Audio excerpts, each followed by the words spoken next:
Hello, bachcho. Let's read the question. The question is saying, assertion is given as the body has the ability to alter the stroke volume and the heart rate. Reason is given as the metabolic needs of the body are met by these changes, but the duration of the cardiac cycle remains the same. तो आइए देखते हैं हम इसका की concept.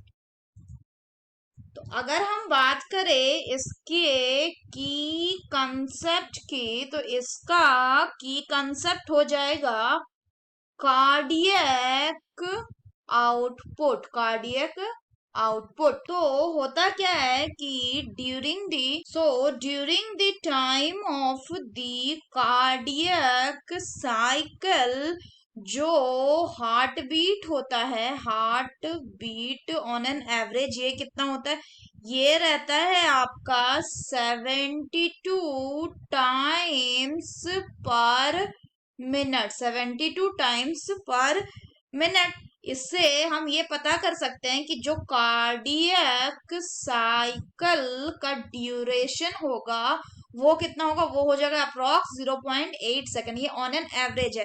लेकिन क्या होता है कि कार्डियक साइकिल के टाइम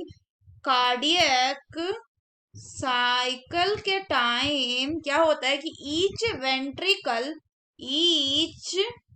वेंट्रिकल पंप करता है किसको, ब्लड को. कितना, अप्रोक्सीमेटली 70 ml ऑफ ब्लड को ये पंप करता है. इसको क्या कहते हैं, this is called as the stroke volume. इसको क्या कहा जाता है, stroke volume.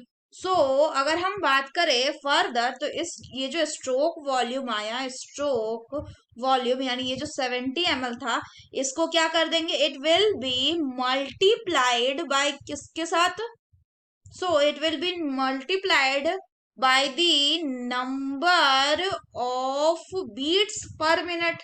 number of beats per minute. तो इससे क्या आ जाएगा हमारे पास, so this will give cardiac, ये हमें देगा कार्डियक आउटपुट. और जो जनरली कितना होता है इन एन एवरेज, ये होता है जो ऑन एन एवरेज कितना होता है 5000 ml और 5 लीटर. तो इसको क्या कहते हैं, इसको कहते हैं हम कार्डियक आउटपुट. और ये जो कार्डियक आउटपुट होता है या फिर जो स्ट्रोक वॉल्यूम है, ये क्या है, बॉडी के पास एबिलिटी होती है ये जो स्ट्रोक वॉल्यूम है इसको चेंज करने का. यानी कि during the time of exercise, fear और कोई भी टेंशन का काम हुआ या कोई भी एंगरनेस के टाइम ये क्या होगा, स्ट्रोक वॉल्यूम चेंज हो जाएगा. जब ये स्ट्रोक वॉल्यूम चेंज हो जाएगा तो कार्डियक आउटपुट भी चेंज हो जाएगा. सिमिलरली जो स्ट्रोक वॉल्यूम है उसके साथ साथ कौन चेंज होता है, ये हार्ट बीट भी चेंज हो जाता है. किसके साथ, during the time of exercise या कुछ भी. ये क्या है, number of beats per minute, मतलब this is the heart rate. This is the heart rate.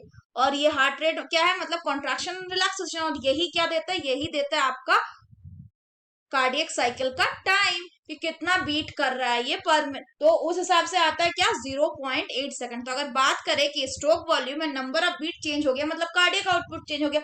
इसका मतलब अगर हम असर्शन की बात करें तो पहला बोल रहा है कि बॉडी के पास एबिलिटी होती है stroke volume and the heart rate को चेंज करने की.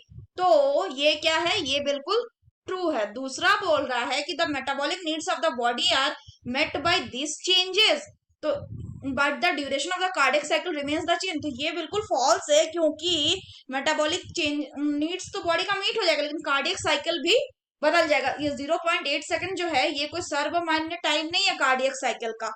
वो चेंज हो सकता है अगर स्ट्रोक वॉल्यूम या हार्ट बीट जो है वो चेंज होता है तो. क्यों, क्योंकि एक्सरसाइज के टाइम पे जैसे हमें पता है क्या होता है कि कोई भी एथलीट है उसका ऑब्वियस सी बात है कि उसका जो हार्ट बीट है उसका टाइम ड्यूरेशन भी चेंज ज्यादा होगा. इसका मतलब उसका क्या है, कार्डियक साइकिल का टाइम भी कम होगा कंपेरेटिवली, या कार्डियक साइकिल का टाइम जो है वो अल्टर होगा.